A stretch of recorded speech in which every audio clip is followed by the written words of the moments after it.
Bismillahirrahmanirrahim. Assalamualaikum warahmatullahi wabarakatuh.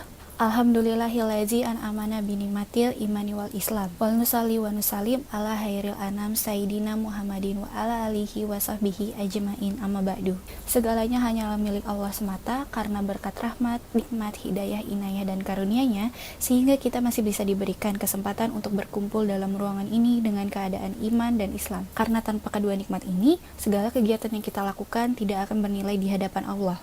Salawat serta salam tidak lupa kita kirimkan kepada junjungan kita Nabi Muhammad SAW yang telah mengantarkan umat manusia dari peradaban hidup yang jahiliyah menuju pada peradaban hidup yang modern, yang penuh dengan kemajuan ilmu pengetahuan dan teknologi seperti yang kita rasakan pada saat ini. Yang terhormat dosen protokol dan public speaking Nurlina Rahman, serta teman-teman yang saya cintai. Saya ucapkan banyak terima kasih atas kesempatan yang telah diberikan kepada saya untuk menyampaikan sebuah pidato yang berjudul Media Sosial Mempengaruhi Perilaku Remaja. Banyak dari kita yang setiap hari menggunakan media sosial dalam keseharian tapi tidak tahu apa definisi sesungguhnya. Dalam Kamus Besar Bahasa Indonesia, penggunaan memiliki arti proses, cara pembuatan memakai sesuatu atau pemakaian. Penggunaan merupakan kegiatan dalam menggunakan atau memakai sesuatu seperti sarana atau barang. Menurut Ardianto dalam bukunya yang berjudul Komunikasi Massa, tingkat penggunaan media dapat dilihat dari frekuensi dan durasi dari penggunaan media tersebut. Definisi lain dari sosial media juga dijelaskan oleh Van Dijk. Media sosial adalah platform media yang fokuskan pada eksistensi pengguna yang memfasilitasi mereka dalam beraktivitas maupun berkolaborasi. Karena itu, media sosial juga dapat dilihat sebagai fasilitator online yang menguatkan hubungan antar pengguna sekaligus sebagai sebuah ikatan sosial. Media sosial itu sendiri mempunyai pengaruh positif dan juga pengaruh negatif. Yang pertama dari pengaruh positif, yaitu yang pertama untuk menghimpun keluarga, kerabat, saudara yang tersebar. Dengan jejaring sosial ini sangat bermanfaat dan berperan untuk mempertemukan kembali keluarga atau kerabat jauh dan sudah lama tidak bertemu. Yang kedua, sebagai media penyebaran informasi. Informasi yang up to date sangat mudah menyebar melalui situs jejaring sosial. Hanya dalam tempo beberapa menit setelah kejadian, kita telah bisa menikmati informasi tersebut. Yang ketiga, memperluas jaringan pertemanan. Dengan menggunakan jejaring sosial, kita bisa berkomunikasi dengan siapa saja, bahkan dengan orang yang belum kita kenal, sekalipun dari berbagai penjuru dunia. Yang keempat, situs jejaring sosial membuat anak dan remaja menjadi lebih bersahabat, perhatian, dan juga empati. Yang kelima, sebagai sarana untuk mengembangkan keterampilan dan sosial, pengguna dapat belajar bagaimana cara beradaptasi, bersosialisasi dengan publik, dan mengelola jaringan pertemanan. Ada juga dampak negatif. Yang pertama, susah bersosialisasi dengan orang sekitar. Ini disebabkan karena pengguna sosial media menjadi malas belajar berkomunikasi secara nyata. Hal ini memang benar sekali karena saya mempunyai teman yang sangat aktif di media sosial. Dia selalu memposting apa saja yang sedang dia kerjakan, namun keadaannya berbeda 180 derajat jika kita bertemu dengannya secara langsung atau nyata. Orang yang aktif di media sosial jika bertemu langsung nyatanya adalah orang yang pendiam dan banyak tidak bergaul. Yang kedua, situs sosial media akan membuat seseorang lebih mementingkan dirinya sendiri. Mereka menjadi tidak sabar akan lingkungan sekitar mereka karena kebanyakan menghabiskan waktu di internet. Pernahkah kalian jalan-jalan atau berpergian dengan seseorang, tetapi orang yang kalian ajak jalan malah asik dengan ponsel dan sosial medianya sendiri? Selanjutnya adalah yang ketiga, tertinggalnya dan terlupakannya bahasa formal. Karena pengguna sosial media lebih sering menggunakan bahasa informal dalam kesehariannya, sehingga aturan bahasa formal menjadi lebih terlupakan.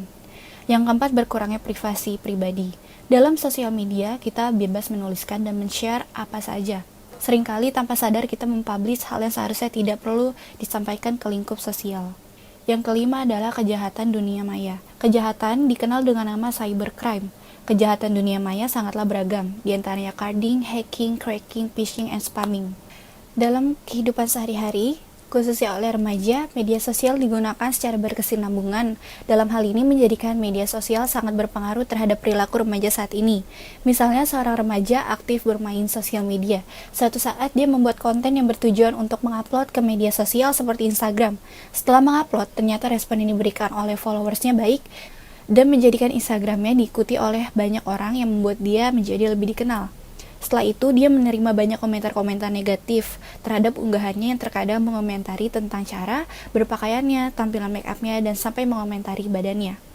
Hal itu membuat si remaja mengalami depresi karena banyaknya komentar-komentar negatif terhadap dirinya. Dengan adanya itu, dia mengalami gangguan psikis yang membuatnya menjadi pendiam ketika di sekolah, dan remaja ini menjadi kurang kreativitas konten yang seharusnya tidak harus mengulangi itu. Yaitu Instagram sangat memberikan efek dan pengaruh yang besar untuk remaja pada saat ini. Sebelum teknologi berkembang pesat seperti saat ini, informasi yang kita dapatkan sangat terbatas dan mudah dikontrol. Informasi hanya terbatas di suatu lingkungan tertentu saja, seperti teman atau kelompok masyarakat. Konten-konten negatif sangat sulit tersebar karena terbatasnya wilayah. Selain itu, masyarakat juga masih menjunjung tinggi norma dan budaya. Berbeda dengan sekarang, di mana teknologi sudah berkembang pesat, salah satunya media sosial yang memberikan kemudahan berbagi informasi baik positif dan juga negatif. Media sosial akan menerima apapun informasi yang kita berikan, dan kita juga dapat menerima semua informasi yang ada di media sosial. Kemudahan berbagi informasi inilah yang banyak disalahgunakan oleh orang-orang yang tidak bertanggung jawab untuk menyebar kebencian, sara, fitnah, dan pornografi. Saya menganalogikan sebagai berikut. Media sosial bagaikan pisau, dia tidak bisa disalahkan atau dibenarkan. Kita hanya perlu belajar menggunakan pisau untuk mengukir patung yang indah, bukannya untuk membunuh atau melukai diri sendiri. Saya menganalogikan sosial media sebagai pisau agar mudah dipahami, sehingga kita dapat menempatkan pada posisi tepat. Saya banyak menemukan orang yang menganggap bahwa sosial media adalah sesuatu yang buruk dan menyalahkan keberadaannya. Media sosial dianggap hanya sebagai fitnah, sara, dan konten pornografi. Tetapi kalau kita melihat dari sisi yang berbeda, media sosial juga sangat bermanfaat. Tidak hanya berisi konten negatif, juga banyak mengisi konten positif. Mari menggunakan pisau untuk mengukir sesuatu yang indah, jangan gunakan pisau untuk melukai diri sendiri atau membunuh orang lain. Mari gunakan media sosial untuk membangun kreativitas. Remaja, jangan gunakan media sosial untuk menyebar kebencian, menyudutkan orang lain, atau membullying. Gunakanlah media sosial dengan bijak adalah suatu kewajiban. Para CEO ternama media sosial juga ikut berkomentar mengenai penggunaan media sosial yang semakin meningkat. CEO Twitter atau bernama Dick Costolo menyebut Indonesia sebagai salah satu pengguna daring online tersebar di dunia.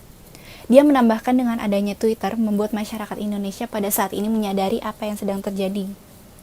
Saling memberikan informasi yang bermanfaat, anak muda Indonesia mampu menggunakan industri kreatifnya dan menggunakan Twitter untuk hal-hal positif. Menurut laporan terbaru dari We Are Social dan Hootsuite bulan Juli 2019, jumlahnya naik dari laporan yang sama 2 tahun lalu, di mana total pengguna media sosial di dunia mencapai 3 miliar. Artinya, 46% atau hampir setengah dari total populasi manusia di dunia adalah pengguna aktif media sosial.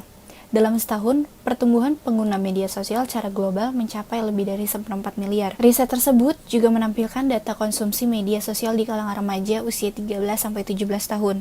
Usia ini adalah usia minimal untuk mendaftarkan akun media sosial. Facebook masih menjadi raja media sosial global dengan 133,3 juta pengguna aktif di rentan usia tersebut. Jumlahnya naik sebanyak 5% dalam 3 bulan. Sementara Snapchat menjadi aplikasi populer kedua setelah Facebook dengan total 66,9 juta pengguna usia 13-17 tahun. Snapchat mengalami pertumbuhan jumlah pengguna sebesar 19% dalam 3 bulan terakhir. Total pengguna Instagram dari beragam usia mencapai 849,3 juta. Sementara di posisi keempat ada Twitter dengan total pengguna usia 13-17 tahun sebanyak 20,2 pengguna. Pengaruh yang diberikan media sosial memberikan pengaruh baik dan juga pengaruh buruk, tergantung si penggunanya. Sebagai seorang remaja, penggunaan media sosial seharusnya digunakan secara bijak dan tidak berkesinambungan, agar tetap fokus pada kegiatan lain yang lebih bermanfaat. Seperti tadi, saya akan mengulas beberapa pengaruh yang ditimbulkan dari media sosial. Yang pertama dari segi positif sebagai penyebar informasi, yang kedua sebagai memperluas jaringan pertemanan, yang ketiga sebagai situs jejaring sosial membuat anak dan remaja lebih bersahabat, perhatian, dan juga empati. Yang keempat sebagai sarana untuk mengembangkan keterampilan dan sosial. Ada juga dampak negatifnya. Yang pertama, sulitnya bersosialisasi dengan orang sekitar. Yang kedua, situs sosial media akan membuat seseorang lebih mementingkan dirinya sendiri. Yang ketiga, tertinggal dan terlupakannya bahasa formal. Yang keempat, berkurangnya privasi diri sendiri atau pribadi. Yang kelima, adanya kejahatan dunia maya. Dengan adanya pembicaraan ini, saya berharap agar semua orang, khususnya remaja-remaja saat ini, untuk lebih bijak dalam menggunakan media sosial. Marilah kita menggunakan media sosial dengan sebaik-baiknya, karena hidupmu bukan sosial mediamu yang mengatur. Akhirul kalam, subhanakallahumma wa bihamdika, asyhadu alla ilaha illa anta, astaghfiruka wa atubu ilaih, wallahu muwaffiq ila aqwamit thoriq, wallahu alam bisawab. Wassalamualaikum warahmatullahi wabarakatuh.